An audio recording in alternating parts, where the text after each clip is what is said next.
खबरों के इस बुलेटिन में थोड़ा स्वागत है। मैं हाँ तरनजीत कौर। पहला पेश नहीं चुनवियां खबरां।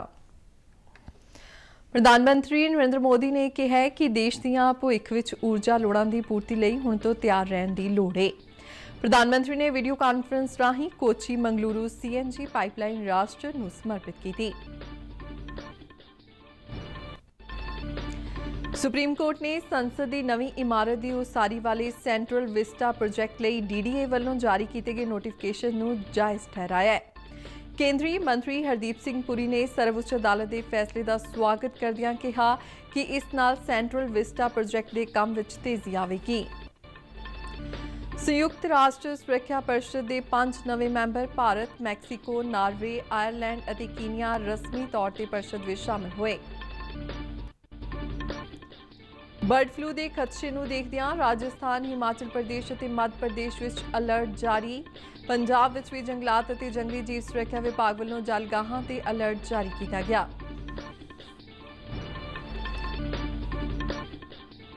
बठिंडा की सेंट्रल यूनिवर्सिटी विच डिग्री वंड समारोह आयोजित। 535 विद्यार्थियों को पोस्ट ग्रेजुएट और 20 विद्यार्थियों को PhD दी डिग्रियां प्रदान की गईयां।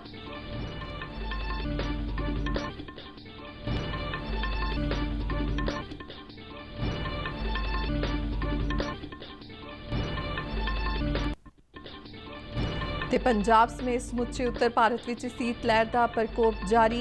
कई थावां ते मींह पैण नाल संघनी धुंध तो राहत। ते हुण खबरां विस्तार नाल।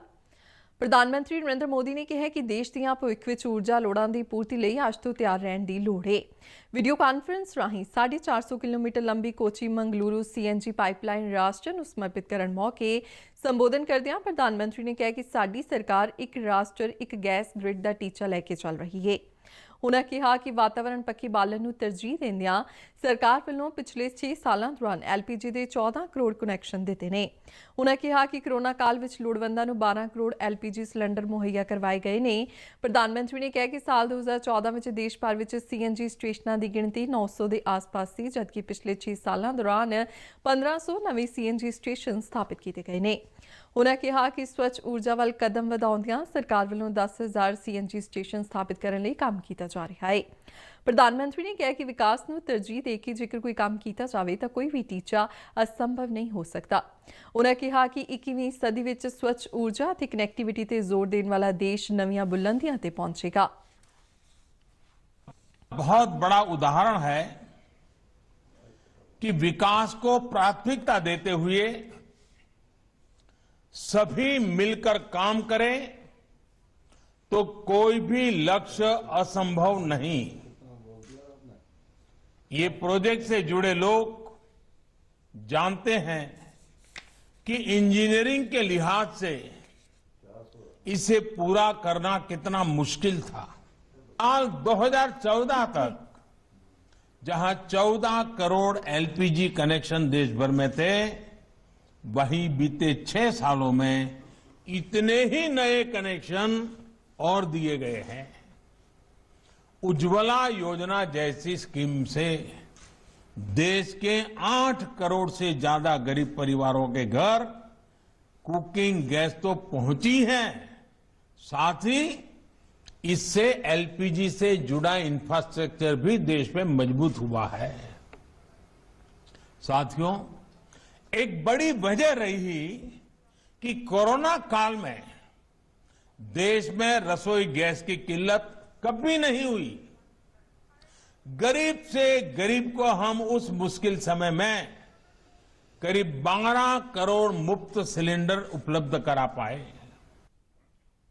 इस दौरान कर्नाटक के मुख्यमंत्री BS येदियुरप्पा ने भी समागम में संबोधन किया। केरल और कर्नाटक के दोहां शहरों विचाले गैस पाइपलाइन का काम गेल इंडिया लिमिटेड वालों पूरा किया गया है। इस पाइपलाइन राही कर्नाटक नूं CNG की निर्विघन सप्लाई की जाएगी। कोची मंगलुरु CNG पाइपलाइन की रोजाना समर्था 12 million metric standard cubic metre है। केरल वालों मुहैया करवाई जाने वाली CNG कर्नाटक के दक्खन कन्नड़ जिले तो इलावा आस-पास के इलाकों को सनती मंतव और रसोई गैस के तौर पर उपलब्ध करवाई जाएगी। ਸੁਪਰੀਮ ਕੋਰਟ ਨੇ ਕੌਮੀ ਰਾਜਧਾਨੀ ਦਿੱਲੀ ਵਿੱਚ ਸੈਂਟਰਲ ਵਿਸਟਾ ਪ੍ਰੋਗਰਾਮ ਲਈ ਵਾਤਾਵਰਣ ਸੰਬੰਧੀ ਤਜਵੀਜ਼ ਨੂੰ ਕਲੀਅਰ ਕਰਨ ਅਤੇ ਚੇਂਜ ਆਫ ਲੈਂਡ ਯੂਜ਼ ਬਾਰੇ DDA ਵੱਲੋਂ ਜਾਰੀ ਕੀਤੇ ਗਏ ਨੋਟੀਫਿਕੇਸ਼ਨ ਨੂੰ ਜਾਇਜ਼ ਠਹਿਰਾਇਆ ਹੈ। ਆਪਣੇ ਫੈਸਲੇ ਵਿੱਚ ਸਰਵਉੱਚ ਅਦਾਲਤ ਨੇ ਕਿਹਾ ਹੈ ਕਿ ਦਿੱਲੀ ਵਿਕਾਸ ਅਥਾਰਟੀ ਵੱਲੋਂ ਜਾਰੀ ਕੀਤਾ ਗਿਆ ਇਹ ਨੋਟੀਫਿਕੇਸ਼ਨ ਜਾਇਜ਼ ਹੈ ਅਤੇ ਵਾਤਾਵਰਣ ਮੰਤਰਾਲਾ ਵੱਲੋਂ ਦਿੱਤੀਆਂ ਗਈਆਂ ਕਲੀਅਰੈਂਸ ਦੀਆਂ ਸਿਫਾਰਸ਼ਾਂ ਪੂਰੀ ਤਰ੍ਹਾਂ ਨਾਲ ਸਹੀ ਨੇ। Justice Dinesh ਮਹੇਸ਼ਵਰ, justice AM Khanwilkar ਅਤੇ ਜਸਟਿਸ ਸੰਜੀਵ ਖੰਨਾ ਤੇ ਆਧਾਰਿਤ 3 ਮੈਂਬਰੀ ਬੈਂਚ ਨੇ ਮਾਮਲੇ ਦੀ ਸੁਣਵਾਈ ਕਰਦਿਆਂ ਇਹ ਗੱਲ ਕਹੀ। ਸੁਪਰੀਮ ਕੋਰਟ ਨੇ ਇਹ ਵੀ ਕਿਹਾ ਹੈ ਕਿ ਉਸਨੇ ਵਾਤਾਵਰਣ ਮੰਤਰਾਲਾ ਨੂੰ ਹਦਾਇਤ ਦਿੱਤੀ ਹੈ ਕਿ ਉਹ ਭਵਿੱਖ ਦੇ ਪ੍ਰੋਜੈਕਟਾਂ ਵਿਸ਼ੇਸ਼ ਕਰਕੇ ਉਹਨਾਂ ਸ਼ਹਿਰਾਂ ਵਿੱਚ ਜਿੱਥੇ ਪ੍ਰਦੂਸ਼ਣ ਇੱਕ ਮੁੱਦਾ ਹੈ ਸਮੌਗ ਟਾਵਰ ਸਥਾਪਿਤ ਕੀਤੇ ਜਾਣ। ਸੁਪਰੀਮ ਕੋਰਟ ਨੇ ਇਹ ਹਦਾਇਤ ਉਹਨਾਂ ਕਈ ਪਟੀਸ਼ਨਾਂ ਦੀ ਸੁਣਵਾਈ ਕਰਦਿਆਂ ਦਿੱਤੀ ਜਿਨ੍ਹਾਂ ਵਿੱਚ ਇਸ ਪ੍ਰੋਜੈਕਟ ਲਈ ਚੇਂਜ ਆਫ ਲੈਂਡ ਯੂਜ਼ ਅਤੇ ਵਾਤਾਵਰਣ ਸੰਬੰਧੀ ਨਿਯਮਾਂ ਤੇ ਸਵਾਲ ਉਠਾਏ ਗਏ ਸਨ। ਇਸ ਪ੍ਰੋਜੈਕਟ ਵਿੱਚ ਸੰਸਦ ਭਵਨ ਦੀ ਨਵੀਂ ਇਮਾਰਤ ਅਤੇ ਕੇਂਦਰੀ ਸਕੱਤਰੇਤ ਦੀਆਂ ਇਮਾਰਤਾਂ ਵੀ ਸ਼ਾਮਲ ਨੇ। ਇਸ ਤੋਂ ਪਹਿਲਾਂ ਸੁਪਰੀਮ ਕੋਰਟ ਨੇ 7 ਦਸੰਬਰ ਨੂੰ ਸੰਸਦ ਦੀ ਨਵੀਂ ਇਮਾਰਤ ਦਾ ਨੀਂਹ ਪੱਥਰ ਰੱਖਣ ਦੇ ਸਮਾਗਮ ਦਾ ਆਯੋਜਨ ਕਰਨ ਦੀ ਇਜਾਜ਼ਤ ਦਿੱਤੀ ਸੀ, ਪਰ 10 ਦਸੰਬਰ ਨੂੰ ਇਸ ਪ੍ਰੋਜੈਕਟ ਤੇ ਕੋਈ ਉਸਾਰੀ ਨਾ ਕਰਨ ਦੀ ਹਦਾਇਤ ਕੀਤੀ ਸੀ। ਪ੍ਰਧਾਨ ਮੰਤਰੀ ਨਰਿੰਦਰ ਮੋਦੀ ਨੇ 20,000 ਕਰੋੜ ਰੁਪਏ ਦੇ ਲਾਗਤ ਵਾਲੇ ਸੈਂਟਰਲ ਵਿਸਟਾ ਪ੍ਰੋਜੈਕਟ ਦਾ ਨੀਂਹ ਪੱਥਰ ਰੱਖਿਆ ਸੀ ਅਤੇ ਸੰਸਦ ਦੀ ਨਵੀਂ ਇਮਾਰਤ ਦੀ ਉਸਾਰੀ ਇਸ ਦਾ ਇੱਕ ਹਿੱਸਾ ਹੈ। ਕੇਂਦਰੀ ਮੰਤਰੀ ਹਰਦੀਪ ਸਿੰਘ ਪੁਰੀ ਨੇ ਇਸ ਮਹੱਤਵਪੂਰਨ ਸੈਂਟਰਲ ਵਿਸਟਾ ਪ੍ਰੋਜੈਕਟ ਲਈ ਸੁਪਰੀਮ ਕੋਰਟ ਵੱਲੋਂ ਦਿੱਤੇ ਗਏ ਫੈਸਲੇ ਦਾ ਸਵਾਗਤ ਕੀਤਾ ਹੈ। ਇੱਕ ਟਵੀਟ ਵਿੱਚ ਉਹਨਾਂ ਕਿਹਾ ਕਿ ਮੋਦੀ ਸਰਕਾਰ ਹਮੇਸ਼ਾ ਹੀ ਵਾਤਾਵਰਣ ਦੇ ਮੁੱਦਿਆਂ ਨੂੰ ਲੈ ਕੇ ਸੰਵੇਦਨਸ਼ੀਲ ਰਹੀ ਹੈ ਅਤੇ ਉਸਾਰੀ ਦੌਰਾਨ ਉੱਚ ਮਾਪਦੰਡਾਂ ਤੇ ਅਮਲ ਕਰਨਾ ਜਾਰੀ ਰੱਖੇਗੀ। ਉਹਨਾਂ ਕਿਹਾ ਕਿ 2022 ਵਿੱਚ ਦੇਸ਼ ਦੀ ਸੁਤੰਤਰਤਾ ਦੀ 75ਵੀਂ ਵਰ੍ਹੇਗੰਢ ਪੂਰੇ ਹੋਣ ਤੇ ਸੰਸਦ ਦੀ ਨਵੀਂ ਇਮਾਰਤ ਤਿਆਰ ਹੋ ਜਾਵੇਗੀ ਅਤੇ ਦਿੱਲੀ ਵਿਸ਼ਵ ਪੱਧਰੀ ਰਾਜਧਾਨੀ ਸ਼ਹਿਰ ਬਣਨ ਦੀ ਦਿਸ਼ਾ ਵਿੱਚ ਅੱਗੇ ਵਧੇਗਾ। ਸੰਯੁਕਤ ਰਾਸ਼ਟਰ ਸੁਰੱਖਿਆ ਪਰਿਸ਼ਦ ਦੇ 5 ਨਵੇਂ member Bharat, Mexico, Norway, Ireland ਅਤੇ ਕੀਨੀਆ ਕੱਲ੍ਹ ਰਸਮੀ ਤੌਰ ਤੇ ਪਰਿਸ਼ਦ ਵਿੱਚ ਸ਼ਾਮਲ ਹੋ ਗਏ। ਇਨ੍ਹਾਂ 5 ਦੇਸ਼ਾਂ ਦੇ ਝੰਡੇ ਸੁਰੱਖਿਆ ਪਰਿਸ਼ਦ ਦੀ ਮੀਟਿੰਗ ਦੌਰਾਨ ਲਹਿਰਾਏ ਗਏ। ਇਨ੍ਹਾਂ ਦੇਸ਼ਾਂ ਨੇ ਪਰਿਸ਼ਦ ਦੀ ਕੱਲ੍ਹ ਹੋਈ ਮੀਟਿੰਗ ਵਿੱਚ ਪਹਿਲੀ ਵਾਰ ਹਿੱਸਾ ਲਿਆ। ਪਰਿਸ਼ਦ ਦੀ ਪ੍ਰਧਾਨਗੀ ਇਸ ਦੇ ਮੌਜੂਦਾ ਪ੍ਰਧਾਨ ਟਿਊਨੀਸ਼ੀਆ ਨੇ ਕੀਤੀ। ਨਵੇਂ ਸ਼ਾਮਲ ਕੀਤੇ ਗਏ ਦੇਸ਼ 15 ਮੈਂਬਰੀ ਸੁਰੱਖਿਆ ਪਰਿਸ਼ਦ ਦੇ ਗੈਰ ਸਥਾਈ ਮੈਂਬਰ ਹੋਣਗੇ ਅਤੇ ਅਗਲੇ 2 ਵਰ੍ਹਿਆਂ ਲਈ ਆਪਣੀ ਕੁਰਸੀ ਸੰਭਾਲਣਗੇ। ਸਥਾਈ ਮੈਂਬਰਾਂ ਵਿੱਚ ਅਮਰੀਕਾ, ਰੂਸ, ਚੀਨ, ਫਰਾਂਸ ਅਤੇ ਬਰਤਾਨੀਆ ਸ਼ਾਮਲ ਨੇ, ਜਿਨ੍ਹਾਂ ਕੋਲ ਪਰਿਸ਼ਦ ਵੱਲੋਂ ਲਏ ਗਏ ਕਿਸੇ ਵੀ ਫੈਸਲੇ ਨੂੰ ਵੀਟੋ ਕਰਨ ਦਾ ਅਧਿਕਾਰ ਹੈ। ਬਰਡ ਫਲੂ ਦੇ ਖਦਸ਼ੇ ਨੂੰ ਦੇਖਦਿਆਂ ਰਾਜਸਥਾਨ, ਹਿਮਾਚਲ ਪ੍ਰਦੇਸ਼ ਅਤੇ ਮੱਧ ਪ੍ਰਦੇਸ਼ ਵਿੱਚ ਅਲਰਟ ਜਾਰੀ ਕੀਤਾ ਗਿਆ ਹੈ। ਹਿਮਾਚਲ ਪ੍ਰਦੇਸ਼ ਵਿੱਚ ਕਾਂਗੜਾ ਜ਼ਿਲ੍ਹਾ ਪ੍ਰਸ਼ਾਸਨ ਨੇ ਪੌਂਗ ਡੈਮ ਵਿੱਚ ਬਰਡ ਫਲੂ ਕਾਰਨ ਮਰੇ 2300 ਤੋਂ ਵੱਧ ਪ੍ਰਵਾਸੀ ਪੰਛੀਆਂ ਦੀ ਮੌਤ ਨੂੰ ਦੇਖਦਿਆਂ ਕਈ ਸੁਰੱਖਿਆ ਉਪਰਾਲੇ ਸ਼ੁਰੂ ਕੀਤੇ ਨੇ। ਜ਼ਿਲ੍ਹਾ ਪ੍ਰਸ਼ਾਸਨ ਨੇ ਚਿਕਨ, ਮੱਛੀਆਂ ਅਤੇ ਪੋਲਟਰੀ ਨਾਲ ਸੰਬੰਧਿਤ ਹੋਰ ਕਈ ਚੀਜ਼ਾਂ ਦੀ ਕਾਂਗੜਾ ਜ਼ਿਲ੍ਹੇ ਵਿੱਚ ਵਿਕਰੀ ਅਤੇ ਖਰੀਦ ਤੇ ਪਾਬੰਦੀ ਲਗਾ ਦਿੱਤੀ ਹੈ। ਇਸ ਤੋਂ ਇਲਾਵਾ ਪ੍ਰਸ਼ਾਸਨ ਨੇ ਪੌਂਗ ਡੈਮ ਦੇ ਆਲੇ-ਦੁਆਲੇ 1 ਕਿਲੋਮੀਟਰ ਦੇ ਇਲਾਕੇ ਨੂੰ ਅਲਰਟ ਜ਼ੋਨ ਐਲਾਨਿਆ ਹੈ ਅਤੇ ਹਰ ਤਰ੍ਹਾਂ ਦੀ ਮਨੁੱਖੀ ਗਤੀਵਿਧੀ ਤੇ ਰੋਕ ਲਗਾ ਦਿੱਤੀ ਹੈ। ਇੱਥੇ ਦੱਸਣਯੋਗ ਹੈ ਕਿ ਪਿਛਲੇ ਕੁਝ ਦਿਨਾਂ ਦੌਰਾਨ ਦੁਰਲੱਭ ਜਾਤੀ ਦੇ ਹੰਸਾਂ ਸਮੇਤ 2300 ਵੱਧ ਪ੍ਰਵਾਸੀ ਪੰਛੀ ਪੌਂਗ ਡੈਮ ਝੀਲ ਵਿੱਚ ਮਰੇ ਹੋਏ ਪਾਏ ਗਏ ਸਨ। ਗੁਆਂਢੀ ਸੂਬੇ ਹਿਮਾਚਲ ਪ੍ਰਦੇਸ਼ ਵਿੱਚ ਬਰਡ ਫਲੂ ਦੇ ਮਾਮਲਿਆਂ ਵਿੱਚ ਪੰਜਾਬ ਦੇ ਜੰਗਲਾਤ ਅਤੇ ਜੰਗਲੀ ਜੀਵ ਸੁਰੱਖਿਆ ਵਿਭਾਗ ਵੱਲੋਂ ਤਰਨਤਾਰਨ ਜ਼ਿਲ੍ਹੇ ਵਿੱਚ ਪੈਂਦੇ ਹਰੀਕੇ ਪੱਤਨ, ਗੁਰਦਾਸਪੁਰ ਦੇ ਕੇਸ਼ਵਪੁਰ ਛੰਮ, ਨੰਗਲ, ਰੂਪਨਗਰ ਅਤੇ ਕੁਝ ਹੋਰ ਜਲਗਾਹਾਂ ਤੇ ਅਲਰਟ ਜਾਰੀ ਕੀਤਾ ਹੈ। ਹਰੀਕੇ ਰੇਂਜ ਦੇ ਅਧਿਕਾਰੀ ਕਵਲਜੀਤ ਸਿੰਘ ਨੇ ਕਿਹਾ ਕਿ ਪ੍ਰਵਾਸੀ ਪੰਛੀਆਂ ਅਤੇ ਜਲ ਜੀਵਾਂ ਬਾਰੇ ਹੋਰ ਵਾਧੂ ਜਾਣਕਾਰੀ ਲਈ ਜਲਗਾਹ ਮਿੱਤਰਾਂ ਦਾ ਇੱਕ ਸਮੂਹ ਬਣਾਇਆ ਗਿਆ ਹੈ ਜੋ ਪਾਣੀ ਦੇ ਪੰਛੀਆਂ ਦੇ ਵਿਹਾਰ ਤੇ ਨਜ਼ਰ ਰੱਖਦਾ ਹੈ। ਮੱਧ ਪ੍ਰਦੇਸ਼ ਵਿੱਚ ਵੀ ਬਰਡ ਫਲੂ ਦੇ ਵਾਇਰਸ ਦੀ ਮੌਜੂਦਗੀ ਨੂੰ ਦੇਖਦਿਆਂ ਪਸ਼ੂ ਪਾਲਣ ਵਿਭਾਗ ਨੇ ਬਰਡ ਫਲੂ ਦੀ ਚੇਤਾਵਨੀ ਜਾਰੀ ਕੀਤੀ ਹੈ। ਸੂਬੇ ਦੇ ਪਸ਼ੂ ਪਾਲਣ ਮੰਤਰੀ ਪ੍ਰੇਮ ਸਿੰਘ ਨੇ ਕਿਹਾ ਕਿ ਸੂਬੇ ਦੇ ਇੰਦੌਰ ਅਤੇ ਕੁਝ ਹੋਰ ਜ਼ਿਲ੍ਹਿਆਂ ਵਿੱਚ ਕੁਝ ਕਾਵਾਂ ਦੀ ਮੌਤ ਹੋਣ ਦੀ ਰਿਪੋਰਟ ਸਾਹਮਣੇ ਆਈ ਸੀ, ਜਿਸ ਦੀ ਜਾਂਚ ਕਰਨ ਤੇ ਉਹਨਾਂ ਵਿੱਚ ਵਾਇਰਸ ਪਾਇਆ ਗਿਆ ਹੈ। ਇਸੇ ਤਰ੍ਹਾਂ ਰਾਜਸਥਾਨ ਦੇ 10 ਜ਼ਿਲ੍ਹਿਆਂ ਵਿੱਚ ਬੀਤੇ 24 ਘੰਟਿਆਂ ਦੌਰਾਨ ਬਰਡ ਫਲੂ ਦੇ ਸ਼ੱਕੀ ਮਾਮਲੇ ਰਿਪੋਰਟ ਹੋਏ ਨੇ। ਰਿਪੋਰਟ ਅਨੁਸਾਰ ਹਨੂਮਾਨਗੜ੍ਹ, ਨਾਗੌਰ, ਬਾਂਸਵਾੜਾ, ਸੀਕਰ, ਸਵਾਈ ਮਾਧੋਪੁਰ, ਜੈਸਲਮੇਰ, ਅਜਮੇਰ ਅਤੇ ਭੀਲਵਾੜਾ ਜ਼ਿਲ੍ਹਿਆਂ ਵਿੱਚ ਕਾਵਾਂ ਤੇ ਹੋਰ ਪੰਛੀਆਂ ਦੇ ਮਰਨ ਦੇ ਮਾਮਲੇ ਸਾਹਮਣੇ ਆਏ ਨੇ ਅਤੇ ਇਹਨਾਂ ਜ਼ਿਲ੍ਹਿਆਂ ਵਿੱਚ ਮਰਨ ਵਾਲੇ ਪੰਛੀਆਂ ਦੇ ਨਮੂਨੇ ਜਾਂਚ ਲਈ ਭੋਪਾਲ ਭੇਜੇ ਗਏ ਨੇ। ਸੈਂਟਰਲ ਯੂਨੀਵਰਸਿਟੀ ਬਠਿੰਡਾ ਵਿੱਚ ਅੱਜ ਡਿਗਰੀ ਵੰਡ ਸਮਾਰੋਹ ਦਾ ਆਯੋਜਨ ਕੀਤਾ ਗਿਆ। ਵੀਡੀਓ ਕਾਨਫਰੰਸਿੰਗ ਰਾਹੀਂ ਕਰਵਾਏ ਗਏ ਸਮਾਰੋਹ ਵਿੱਚ 535 ਵਿਦਿਆਰਥੀਆਂ ਨੂੰ ਪੋਸਟ ਗ੍ਰੈਜੂਏਟ ਅਤੇ 20 ਵਿਦਿਆਰਥੀਆਂ ਨੂੰ PhD ਦੀਆਂ ਡਿਗਰੀਆਂ ਪ੍ਰਦਾਨ ਕੀਤੀਆਂ ਗਈਆਂ। ਸਮਾਰੋਹ ਵਿੱਚ Indian institute of science campus Bangalore ਦੇ ਡਾਕਟਰ ਕੇ ਕਸਤੂਰੀ ਰੰਗਨ ਮੁੱਖ ਮਹਿਮਾਨ ਵਜੋਂ ਸ਼ਾਮਲ ਹੋਏ ਅਤੇ ਸਮਾਰੋਹ ਦੀ ਪ੍ਰਧਾਨਗੀ ਯੂਨੀਵਰਸਿਟੀ ਦੇ ਕੁਲਪਤੀ ਸਰਦਾਰਾ ਸਿੰਘ ਜੋਹਲ ਨੇ ਕੀਤੀ। ਯੂਨੀਵਰਸਿਟੀ ਦੇ ਉਪ ਕੁਲਪਤੀ ਪ੍ਰੋਫੈਸਰ ਰਗਵਿੰਦਰ ਪ੍ਰਸਾਦ ਤਿਵਾੜੀ ਨੇ ਇਸ ਮੌਕੇ ਯੂਨੀਵਰਸਿਟੀ ਦੀਆਂ ਪ੍ਰਾਪਤੀਆਂ ਦਾ ਜ਼ਿਕਰ ਕਰਦਿਆਂ ਕਿਹਾ ਕਿ ਇੱਥੋਂ ਡਿਗਰੀਆਂ ਹਾਸਲ ਕਰਨ ਵਾਲੇ ਵਿਦਿਆਰਥੀ ਜਿੱਥੇ ਆਪਣੀ ਜ਼ਿੰਦਗੀ ਵਿੱਚ ਸਫਲ ਹੋਣਗੇ ਉੱਥੇ ਹੀ ਯੂਨੀਵਰਸਿਟੀ ਅਤੇ ਦੇਸ਼ ਦਾ ਨਾਂ ਵੀ ਰੌਸ਼ਨ ਕਰਨਗੇ। ਸੰਸਦ ਵੱਲੋਂ ਪਾਸ ਕੀਤੇ ਗਏ 3 ਨਵੇਂ ਖੇਤੀ ਸੁਧਾਰ ਬਿੱਲਾਂ ਨੂੰ ਲੈ ਕੇ ਜਿੱਥੇ ਕੁਝ ਕਿਸਾਨ ਜਥੇਬੰਦੀਆਂ ਇਹਨਾਂ ਬਿੱਲਾਂ ਦਾ ਵਿਰੋਧ ਕਰ ਰਹੀਆਂ ਨੇ, ਉੱਥੇ ਪੰਜਾਬ ਦੇ ਕਈ ਕਿਸਾਨਾਂ ਨੇ ਇਹਨਾਂ ਬਿੱਲਾਂ ਨੂੰ ਕਿਸਾਨ ਅਤੇ ਕਿਸਾਨੀ ਲਈ ਲਾਹੇਵੰਦ ਦੱਸਿਆ ਕਿਹਾ ਹੈ ਕਿ ਇਹ ਬਿੱਲ ਜਿੱਥੇ ਕਿਸਾਨਾਂ ਨੂੰ ਆਪਣੀ ਮਰਜ਼ੀ ਨਾਲ ਦੇਸ਼ ਦੇ ਕਿਸੇ ਵੀ ਹਿੱਸੇ ਵਿੱਚ ਵਾਧੂ ਮੁੱਲ ਤੇ ਆਪਣੀ ਫਸਲ ਵੇਚਣ ਦਾ ਮੌਕਾ ਪ੍ਰਦਾਨ ਕਰਨਗੇ, ਉੱਥੇ ਹੀ ਉਹਨਾਂ ਦੀ ਆਮਦਨ ਵਿੱਚ ਚੋਖਾ ਵਾਧਾ ਹੋਵੇਗਾ। ਇਹਨਾਂ ਕਿਸਾਨਾਂ ਨੇ ਸਰਕਾਰ ਵੱਲੋਂ MSP ਤੇ ਮੰਡੀਆਂ ਜਾਰੀ ਰਹਿਣ ਬਾਰੇ ਕੇਂਦਰ ਵੱਲੋਂ ਦਿੱਤੇ ਗਏ ਭਰੋਸੇ ਤੇ ਤਸੱਲੀ ਪ੍ਰਗਟ ਕੀਤੀ।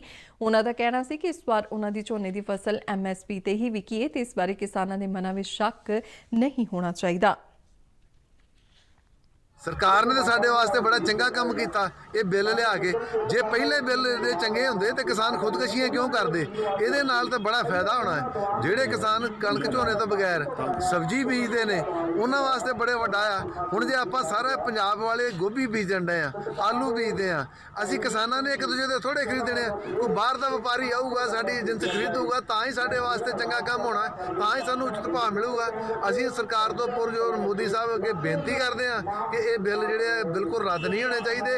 ਇਹ ਕਿਸਾਨਾਂ ਦੇ ਹੱਕ ਦੇ ਬਿੱਲ ਜਿਹੜੇ ਨੇ ਇਹਨਾਂ ਨੂੰ ਹਰ ਕੀਮਤ ਤੇ ਲਾਗੂ करना चाहिए। जो MSP है सरकारी रेट है ये बहुत बढ़िया तरीके से मिल रही है और हमारा सीधा बेनिफिट बहुत बेनिफिट है इसका, सीधा खाते में हमारे में आ रही है। ये ऑनलाइन ये बहुत बढ़िया तरीके से अच्छा करा मोदी जी ने। ये नहीं तो हमारे को कई दफ़ा लूट लेते, आड़ती भी नहीं टाइम पर पैसा देते। हम इसका समर्थन करते हैं।